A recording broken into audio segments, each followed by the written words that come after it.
Hello friends, welcome to my channel all in one Telugu to English. ఈ వీడియోలో నేను sentences రాసేటప్పుడు అంటే ఇంగ్లీష్లో వాక్యాలు రాసేటప్పుడు చాలామంది మిస్టేక్స్ చేస్తూ ఉంటారు కదా. అలాంటి మిస్టేక్స్ చేయకుండా ఉండడానికి క్లియర్గా ఎక్స్ప్లెయిన్ చేస్తాను. కాబట్టి వీడియోని స్కిప్ చేయకుండా ఎండ్ వరకు చూడండి. Common English mistakes. She is married with him. She is married with him ఇలా చెప్తే ఈ sentence wrong. She is married to him. She is married to him ఇలా చెప్పాలి. ఆమె అతన్ని వివాహం చేసుకుంది. ఆమె అతన్ని వివాహం చేసుకుంది. మ్యారీడ్ తర్వాత ఒక వ్యక్తిని చెప్పేటప్పుడు లేదా అతని వ్యక్తి గురించి మ్యారేజ్ అయిందా లేదా అని చెప్పేటప్పుడు టు ఉపయోగిస్తాము. మ్యారీడ్ టు హిమ్ అనాలి. మ్యారీడ్ విత్ హిమ్ అనకూడదు. I am living here since 2020. I am living here since 2020. I have been living here since 2020 అని చెప్పాలి. నేను 2020 నుండి ఇక్కడ నివసిస్తున్నాను. ఎప్పటి నుండి నివసిస్తున్నాను? 2020 నుండి ఇక్కడ నివసిస్తున్నాను. గతంలో ప్రారంభమై అంటే సిన్స్ 2020 కదా. అంటే 2020లో ప్రారంభమై ఇప్పటికి కూడా నివసిస్తూ ఉన్నాను. కాబట్టి గతంలో ప్రారంభమై ఇప్పటికీ కొనసాగుతున్న యాక్షన్ కోసం ప్రెజెంట్ పర్ఫెక్ట్ కంటిన్యూస్ టెన్స్లో ఉంది కాబట్టి హ్యావ్ బీన్ ఉపయోగించాలి. హ్యావ్ బీన్ లివింగ్ అని రాయాలి.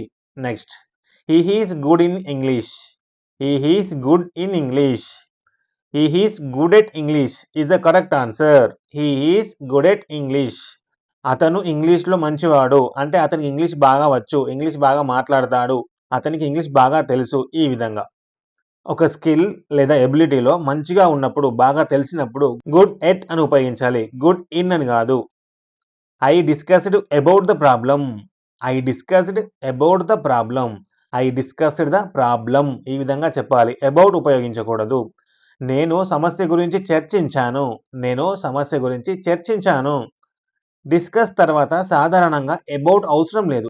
Return back my money. Return back my money. Return my money అని చెప్పాలి. బ్యాక్ అని ఉపయోగించకూడదు. నా డబ్బును తిరిగి ఇవ్వు. నా డబ్బును తిరిగి ఇవ్వు. రిటర్న్ అనే వర్డ్లోనే తిరిగి ఇవ్వడం అనే మీనింగ్ ఉంది కదా, రిటర్న్ అని. కాబట్టి రిటర్న్ బ్యాక్ అనేది అవసరం లేదు. Unnecessary. Return my money. She go to office everyday. She go to office everyday. She goes to the office everyday. Goes అని చెప్పాలి. గో అని చెప్పకూడదు. ఆమె ప్రతిరోజు ఆఫీస్కు వెళ్తుంది. ఆమె ప్రతిరోజు ఆఫీస్కు వెళ్తుంది.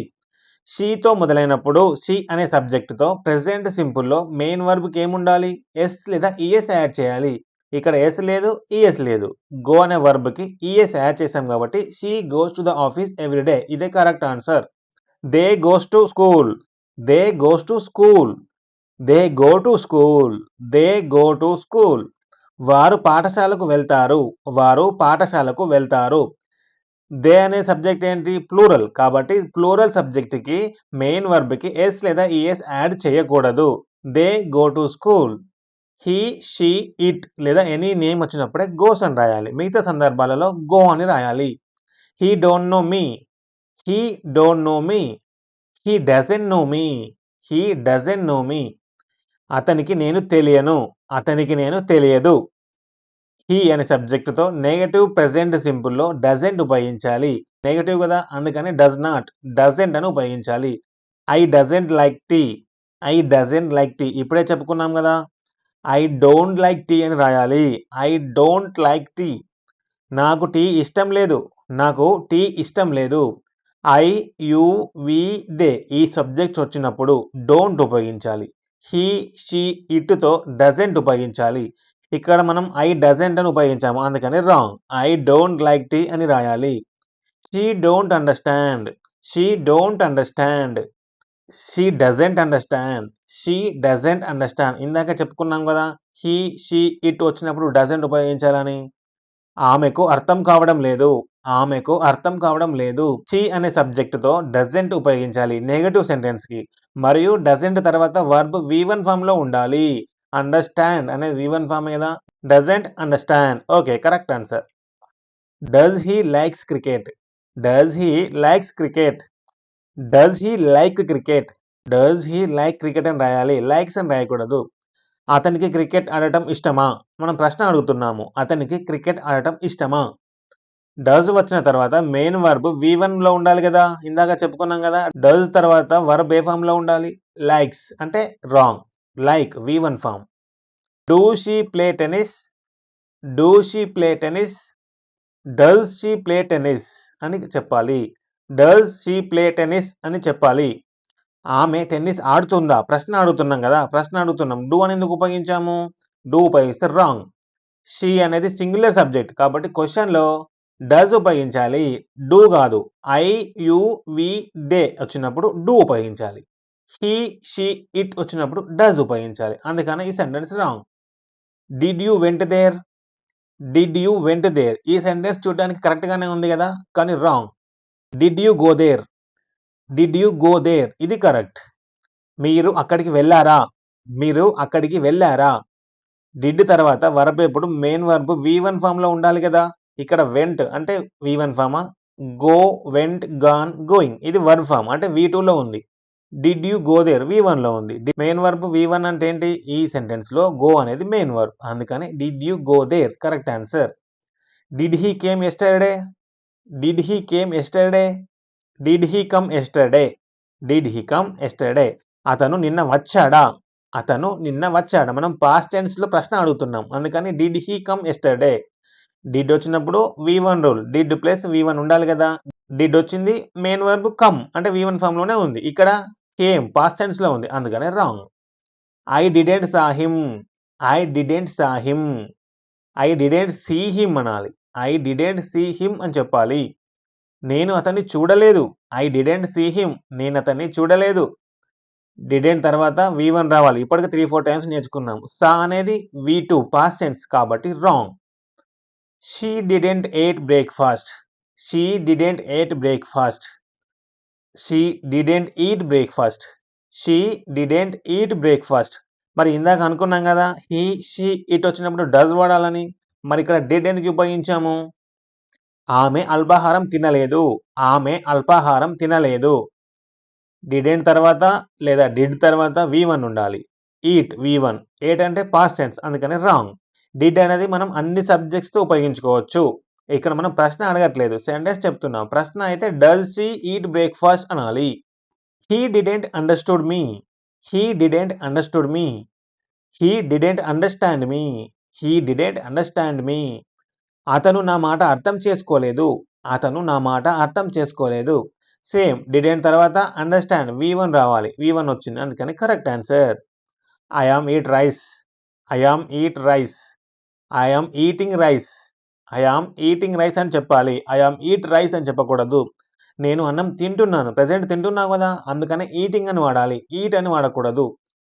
Yam is are. Am is are వచ్చిన తర్వాత వర్బ్ అనేది ఇంగ్ స్ట్రక్చర్ అంటే ఇంగ్ ఫామ్ లో V4 ఫామ్ లో ఉండాలి. ఈ సెంటెన్స్ లో ఈటింగ్ అని లేదు, అందుకని రాంగ్. యామ్ వచ్చింది, ఈటింగ్ అని ఉంది, correct. She is cook dinner. She is cook dinner. She is cooking dinner. She is cooking dinner. Is వచ్చినప్పుడు ఏముండాలి? V4 ఫామ్ లో ఉండాలి. కుకింగ్ ఇంగ్ ఫామ్ ఉండాలి, లేదు, అందుకని రాంగ్. ఆమె రాత్రి భోజనం వండుతోంది. ఆమె రాత్రి భోజనం వండుతోంది. ఈజ్ తర్వాత ఆన్ గోయింగ్ యాక్షన్ కోసం ఇంగ్ ఫామ్ ఉపయోగించాలి. V4 ఫామ్ ఉపయోగించాలి. కుక్ అనకూడదు. షీ ఈజ్ కుకింగ్ అని చెప్పాలి. They are play football. They are play football. They are playing football. They are playing football. వారు ఫుట్బాల్ ఆడుతున్నారు, ప్రజెంట్ జరుగుతుంది కదా, అందుకని ప్లేయింగ్ అని ఉపయోగించాలి. సేమ్ ఆర్ తర్వాత కూడా ఇంగ్ ఫామ్ లో ఉపయోగించాలి. ఆర్ ప్లే అనేది తప్పు, ఆర్ ప్లేయింగ్ అనేది correct. I am write a letter. I am write a letter. I am writing a letter. I am writing a letter. నేనొక ఉత్తరం రాస్తున్నాను. నేనొక ఉత్తరం రాస్తున్నాను. మళ్ళీ సేమ్ ఐఎమ్ తర్వాత రైటింగ్ అనే ఇంగ్ ఫామ్ V4 ఫామ్ రావాలి, కానీ ఇక్కడ V1 వచ్చింది, అందుకని wrong. We are studying English. We are studying English. We are studying English. We are studying English. మేము ఇంగ్లీష్ చదువుతున్నాము. మేము ఇంగ్లీష్ చదువుతున్నాము.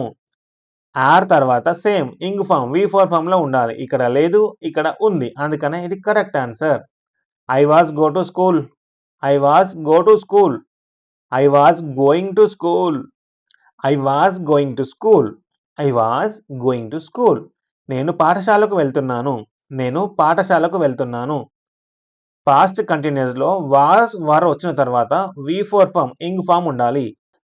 ఇంతకుముందు యామ్, ఈజ్, ఆర్ వచ్చినప్పుడు ఇంగ్ ఫామ్ ఉండాలి. ఇది ప్రెజెంట్ కంటిన్యూస్ టెన్స్. మరి ఇక్కడ past continuous tense. Present, past. పాస్ట్‌లో మనం ఏం ఉపయోగిస్తాము? వాస్ లేదా వర్ ఉపయోగిస్తాము.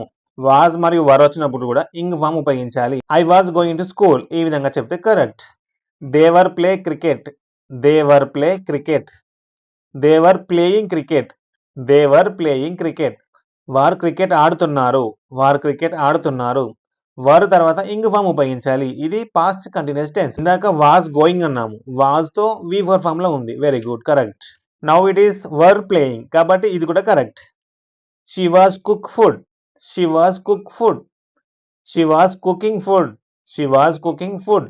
ఆమె భోజనం వండుతోంది. ఆమె భోజనం వండుతోంది. Was plus cooking correct past continuous structure. ఎందుకు? వాజ్ వచ్చింది, వి ఫర్ ఫామ్ లో ఉంది కాబట్టి past continuous tense. She was cooking food. So ఇదండి ఈ వీడియో. మనం ఈ వీడియోలో చెప్పుకున్నట్టుగా సెంటెన్సెస్ ఫామ్ చేసేటప్పుడు కామన్ గా చేసే మిస్టేక్స్ ఈ విధంగా ఉంటాయి. కాబట్టి ఈ వీడియో కనుక మీకు నచ్చినట్లయితే వీడియోని లైక్ చేయండి. మరిన్ని వీడియోల కోసము మన ఛానల్ని సబ్స్క్రైబ్ చేసుకోండి. ఇలాగే ఇంగ్లీష్ నేర్చుకుందాం అనుకునే వారికి ఈ వీడియోని షేర్ చేయండి. Keep learning, keep practising, keep improving. See you in the next lesson. Thanks for watching.